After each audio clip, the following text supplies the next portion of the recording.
Passive income, why you should want it and how you can get it. What's up, guys? In this video, I'm going to be sharing with you how, with the power of passive income, you can start generating money on autopilot. So in the future, you can start to free up more of your time and enjoy more of the things you love doing, because you know that you always have money coming in every single day, no matter what you do. So make sure you stay to the end of the video, where I'll show you a few ways you can start generating passive income in your life right away. All right, let's get into it. To start generating passive income, we first need to know what passive income actually is. Passive means to not do much or to not be active. Income means money received, especially on a regular basis for work or through investments. This can be money from a job with a salary, or from a business that you work in or own, or from doing things on the side like mowing lawns or selling things. Now, let's take the word passive and smash it together with the word income. Passive income is income that requires little to no effort to earn and maintain. I'll just let that sink in for a second. Income that requires little to no effort to earn and maintain. Okay, now we know what passive income is, but why should we care about it? When we work a job for our income, we're trading our time for money. We go in, day out to earn our pay. However, I think there's a few faults with this method. If we don't go to work, we don't get paid. If we fall ill or want to go on a holiday, we don't get paid for the time that we're not at work. What happens if we lose our job? The income stops completely. So why is passive income important for you? Passive income doesn't get sick. Passive income doesn't take holidays, and passive income doesn't lose its job. Heck, passive income doesn't even sleep. Once passive income is given a job and set on its path with minimal management, it just keeps on going. When you invest your money, every dollar that you invest starts working for you. Let's imagine that each dollar is a worker. It's got its own little suit and tie and briefcase. Every day your dollar goes out to work for you. It skips lunch. Money doesn't eat. It doesn't waste time chatting with colleagues or having toilet breaks. Your dollar will continue working for you all day and then long after you've gone to sleep. And at the end of its workday, it will bring you home a few cents. It's not much, but when those cents go out and start bringing home more cents, 24 hours a day, 7 days a week, 365 days a year, it starts to add up. What if you had 1,000 of those workers? Or 10,000? Or 100,000? You get the idea? The more little workers we have out there getting paid for their time, the more passive income we receive, and the more time we have to do what we want. Imagine if you could retire right now and still get paid for each and every day. You might start working on that project that you've always wanted to start but never had the time for. You might be traveling the world, exploring new countries and cultures. Or you're spending time with your family and loved ones. Maybe even all three of those things at once. Passive income is important because it allows us to start buying back our time. This means we can start using our time in the ways that we want. That is the power of passive income. So tell me, what would you do with your free time? Let me know in the comments below. Now we know what passive income is and why it may be important for us, it's important to know that there's actually two very different types of passive income. Passive income generated by using your money, and passive income generated by using your time. These first three methods will be about passive income using your money. The following strategies I'm about to mention are a bit more hands-off. They don't require a lot of your time and can vary from a low level to a high level of risk. If you're currently working a full-time job and have income coming in, then these strategies may work best for you. Strategy number 1, index fund investing. S&P 500, ASX 200. Do these terms ring a bell? An index fund is most commonly referred to as a collection of stocks, but can include other commodities like gold or cash. It's like a goodie bag with all the stocks mixed in, and when you buy into it, you get a small portion of each stock. Some of the pros when buying into an index fund include they are easy to buy. Index funds are easy to buy into with brokerages out there like Vanguard, IG, or EToro. It's simple to sign up and start investing right away. They are low risk. Since they are diversified or spread across a lot of stocks, index funds are considered a low risk investment. They offer steady returns. Index funds often outperform non-index funds that try to beat the market. Low fees. Index funds offer lower fees compared to non-index funds. This means more money back to you, the investor. Dividends. Some index funds and stocks will actually pay you to hold them.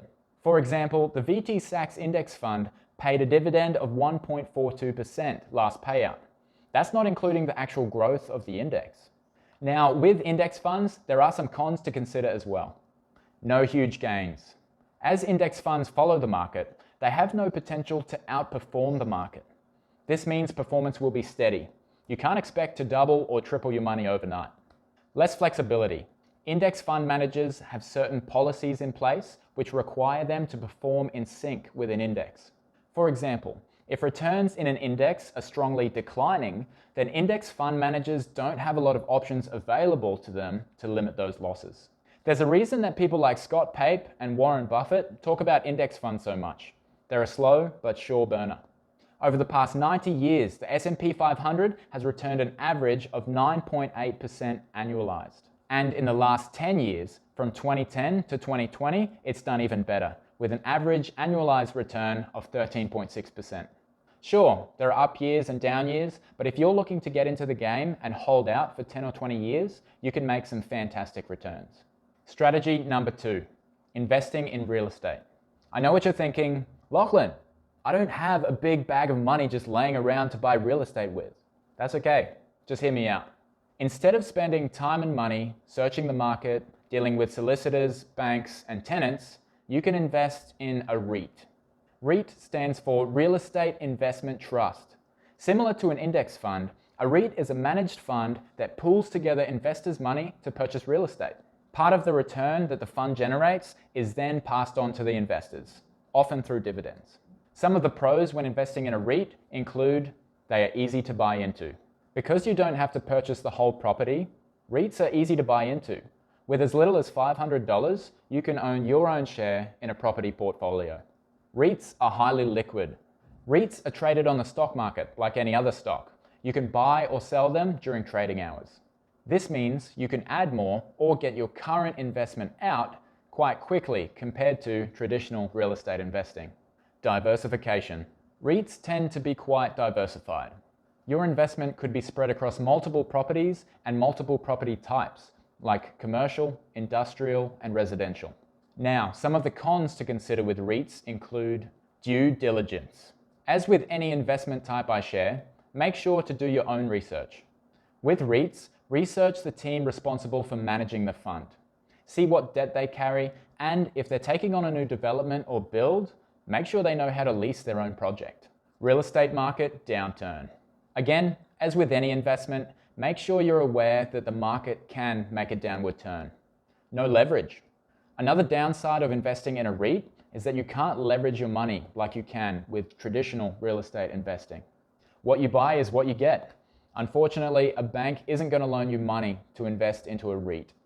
All right, on to strategy number 3, investing in private companies. Investing in private companies is another strategy for low maintenance or set and forget investing. Investing with a private company can offer some exciting interest rate returns, but also comes with some added risk. It's similar to putting your money in a bank, except instead of a bank, you're giving it to a company. The company may need extra funds for expansion, and seeking outside investors is a great way to do it. Some of the pros to consider when investing with a private company are higher returns. When investing with a private company, your returns are often based on the company's performance. This can mean much higher returns than a bank can offer. Minimal initial investment. Some companies allow as little as $1,000 to start investing with them. Flexible term length. Most companies will send an offer of withdrawal once or twice a year. This means that you have the chance to take out your investment. Some of the cons with private companies include higher risk. Private companies don't have the same protection offered by the government that banks do. If a company goes bust, your investment could too. Barrier to entry. Some companies in certain countries may have a high-level screening process before allowing someone to invest with them. It's best to check this on a case-by-case basis. So if you tend to drive on the riskier side of the road when it comes to investing, private companies could be the right investment for you. The biggest point I'd like to make about private companies is to do your own research. How long have they been around? Are they making any profit? And do you believe in their product? Now, this next strategy is for you folks with a bit of extra time under your belt. Starting a brand online. If you have a hobby or set of skills that you like to practice in your own time, have you considered sharing your knowledge on the subject online? There are more than a dozen different ways to reach people these days. You could write a blog, shoot a video, or even write a course outlining what it is you'd like to share. And if enough people get behind your product or service, you can create an income from it, whether it be from ad revenue, sales, or even donations. Now, don't get me wrong, I said it's going to take time to set this up. You can't expect instant passive income.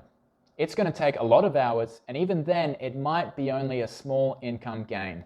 But this line has the potential to skyrocket and produce money beyond your wildest dreams. Here's an example. Ipsy. Started by beauty and makeup blogger Michelle Phan. She used to just share her passion for makeup on YouTube. She gained a following and then turned it into a business. Ipsy is now valued at over $800 million. Do you like gardening? Well, the YouTube gardening channel, Self-Sufficient Me, has over 1 million subscribers. He started out sharing videos of his farm and how to make cheese and tomato toasties. Over the years, he's grown his following and can now make income from the ad revenue from his videos, his Patreon page, where people subscribe to see exclusive content that he produces. He also shares affiliate links in his videos, which means if you like a product that he uses or talks about, you can click a link in his video description and buy it, with him receiving a small commission. He blogs, he's on Facebook and Twitter. This guy does it all. This is just another example of starting small with the spare time that you have and then being able to turn it into a passive income creating machine. But Lachlan, you said passive income. Isn't creating a whole brand a lot of work? Yeah, it's going to take a bit of work. But once it's up and running, the main sources of income are extremely passive. So again, whatever industry you belong to, if you've got some skills or hobbies and a bit of spare time, there is so much potential in sharing what you love doing. I hope these last few examples gave you a bit of inspiration to get out there and make it happen. With that said, guys, that wraps up the video. Please hit that like button if you found something useful. Make sure you subscribe. I'll be posting a new video every week. And let me know in the comments what sort of content you'd like me to cover. I've got a heap coming. Thanks for watching.